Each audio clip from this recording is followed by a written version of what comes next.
கல்யாணம் அப்படின்னாவே எல்லாருக்கும் ஒரு சந்தோஷமாக இருக்கும். அதுலேயும் முக்கியமாக வந்துட்டு மீடியமாக பண்ணுறோம் இல்லை கொஞ்சம் ஹை லெவலில் பண்ணுறோம் அப்படின்னாவே ஹாப்பினஸ். நமக்கு பிடிச்ச மாதிரி மாப்பிள்ளை பொண்ணும் அமைஞ்சிருச்சு அப்படின்னா எல்லாருக்குமே கல்யாணத்தும் போது கொஞ்சம் ஹாப்பியாக தான் இருக்கும். அப்புறம் கல்யாணத்துக்கு அப்புறம் ஏன்டா பண்ணோன்னு இருக்கோம், அது வேறு விஷயம். ஓகே, இப்போ நான் என்ன சொல்ல வரேன் அப்படின்னா, இப்போ கல்யாணம் அப்படிங்கிற பேரில் வந்து நிறைய பேர் வந்து தேவையில்லாத நிறைய செலவுகள் பண்ணுறாங்க.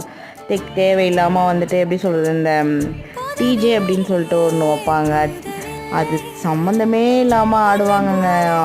அந்த மாதிரி வந்து என்னடா இது இப்படிலாம் பண்ணுறாங்க அப்படிங்கிற மாதிரி. அதுக்கு முன்னாடி கல்யாணம்லாம் சாப்பாடு மட்டும்தான் நல்லா போடுவாங்க.